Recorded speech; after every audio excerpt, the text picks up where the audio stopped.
का भयानक वेश देखकर सब राजा भय से व्याकुल हो उठ खड़े हुए और पिता सहित अपना नाम कह कहकर सब दंडवत प्रणाम करने लगे। परशुराम जी हित समझकर भी सहज ही जिसकी ओर देख लेते हैं वह समझता है मानो मेरी आयु पूरी हो गई। फिर जनक जी ने आकर सिर नवाया और सीता जी को बुलाकर प्रणाम कराया। परशुराम जी ने सीता जी को आशीर्वाद दिया। सखियां हर्षित हुई और वहां अब अधिक देर ठहरना ठीक न समझकर वे सयानी सखियां उनको अपनी मंडली में ले गईं। फिर विश्वामित्र जी आकर मिले और उन्होंने दोनों भाइयों को उनके चरण कमलों पर गिराया। विश्वामित्र जी ने कहा, हे राम और लक्ष्मण राजा दशरथ के पुत्र हैं। उनकी सुंदर जोड़ी देखकर परशुराम जी ने आशीर्वाद दिया। कामदेव के भी मद को छुड़ाने वाले श्री रघुनाथ जी के अपार रूप को देखकर उनके नेत्र स्तब्ध हो रहे हैं। फिर सब देखकर जानते हुए भी अनजान की तरह जनक जी से पूछते हैं कि कहो यह बड़ी भारी भीड़ कैसी है। उनके शरीर में क्रोध छा गया जिस कारण सब राजा आए थे। राजा जनक ने वे सब समाचार कह सुनाए। जनक के वचन सुनकर परशुराम जी ने फिर दूसरी ओर देखा तो धनुष के टुकड़े पृथ्वी पर पड़े हुए दिखाई दिए। अत्यंत क्रोध में भरकर वे कठोर वचन बोले, रे मूर्ख जनक, बता धनुष किसने तोड़ा, उसे शीघ्र दिखा, नहीं तो अरे मूढ़, आज मैं जहां तक तेरा राज्य है वहां तक की पृथ्वी उलट दूंगा। राजा को अत्यंत डर लगा जिसके कारण वे उत्तर नहीं देते। यह सुनकर कुटिल राजा मन में बड़े प्रसन्न हुए। देवता मुनि नाग और नगर के स्त्री पुरुष सभी सोच करने लगे सबके हृदय में बड़ा भय है। सीता जी की माता मन में पछता रही हैं कि हाय विधाता ने अब बनी बनाई बात बिगाड़ दी। परशुराम जी के स्वभाव सुनकर सीता जी को आधा क्षण भी कल्प के समान बीतने लगा। तब श्री रामचंद्र जी सब लोगों को भयभीत देखकर और सीता जी को डरी हुई जानकर बोले। उनके हृदय में न कुछ हर्ष था न विषाद। हे नाथ, शिव जी के धनुष को तोड़ने वाला आपका कोई एक दास ही होगा। क्या आज्ञा है, मुझसे क्यों नहीं कहते। यह सुनकर क्रोधी मुनि रिसाकर बोले, सेवक वह है जो सेवक का काम करे, शत्रु का काम करके तो लड़ाई ही करनी चाहिए। हे राम सुनो, जिसने शिवजी के धनुष को तोड़ा है वह सहस्त्रबाहु के समान मेरा शत्रु है। वह इस समाज को छोड़कर अलग हो जाए, नहीं तो सभी राजा मारे जाएंगे। मुनि के वचन सुनकर लक्ष्मण जी मुस्कुराए और परशुराम जी का अपमान करते हुए बोले, हे गोसाई, लड़कपन में हमने बहुत सी धनुइयां तोड़ डाली, किंतु आपने ऐसा क्रोध कभी नहीं किया। इसी धनुष पर इतनी ममता किस कारण से है। यह सुनकर भृगुवंश की ध्वजा स्वरूप परशुराम जी कुपित होकर कहने लगे, अरे राजपुत्र, काल के बस होने से तुझे बोलने में कुछ भी होश नहीं है।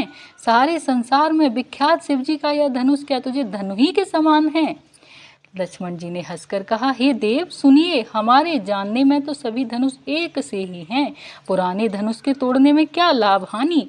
श्री रामचंद्र जी ने तो इसे नवीन के धोखे से देखा था, फिर यह तो छूते ही टूट गया। इसमें रघुनाथ जी का भी कोई दोष नहीं है। मुनि, आप बिना ही कारण किस लिए क्रोध करते हैं। परशुराम जी अपने फरसे की ओर देखकर बोले, अरे दुष्ट, तूने मेरा स्वभाव नहीं सुना।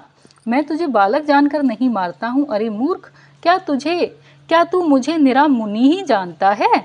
मैं बाल ब्रह्मचारी और अत्यंत क्रोधी हूँ। क्षत्रिय कुल का शत्रु तो विश्व भर में विख्यात हूँ। अपनी भुजाओं के बल से मैंने पृथ्वी को राजाओं से रहित कर दिया और बहुत बार उसे ब्रह्मांड को दे डाला। हे राजकुमार, सहस्त्रबाहु की भुजाओं को काटने वाले मेरे इस फरसे को देख। अरे राजा के बालक, तू अपने माता पिता को सोच के बस न कर। मेरा फरसा बड़ा भयानक है, यह गर्भों के बच्चों का भी नाश करने वाला है।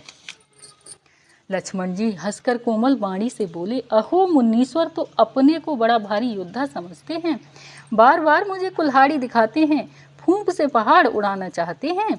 यहाँ कोई कुम्हड़े की बतियां छोटा कच्चा फल नहीं है जो तर्जनी सबसे आगे की उंगली को देखते ही मर जाती है।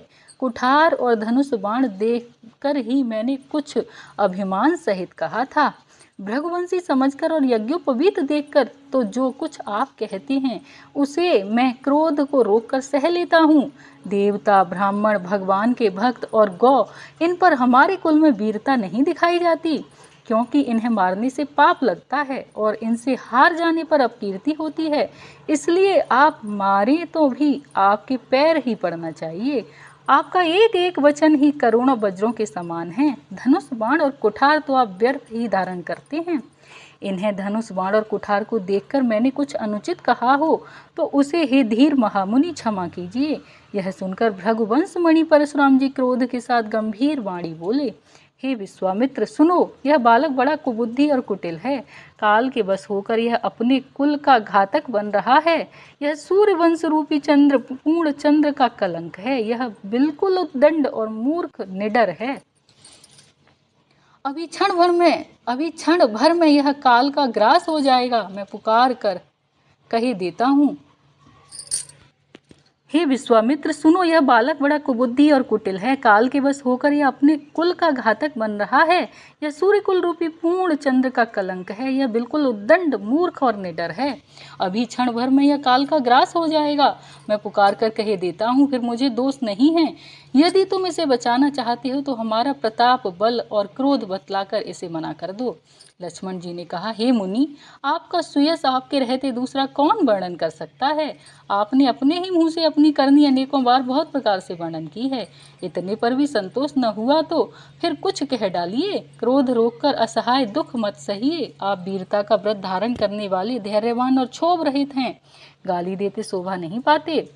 सूरवीर तो युद्ध में करनी सूरवीरता का कार्य करते हैं, कहकर अपने को नहीं जनाते। शत्रु को युद्ध में उपस्थित पाकर कायर ही अपने प्रताप की डींगे मारा करते हैं। आप तो मानो काल को हाँक लगा लगा कर बार बार उसे मेरे लिए बुलाते हैं। लक्ष्मण जी के कठोर वचन सुनते ही परशुराम जी ने अपने भयानक फरसे को सुधार कर हाथ में लिया और बोले, अब लोग मुझे दोष न दें। यह कड़वा बोलने वाला बालक मारे जाने ही योग्य है। इसे बालक देखकर मैंने बहुत बचाया, पर अब यह सचमुच मरने को ही आ गया है। विश्वामित्र जी ने कहा, अपराध क्षमा कीजिए। बालक के दोष और गुणों को साधु लोग नहीं गिनते। परशुराम जी बोले, तीखी धार का कुठार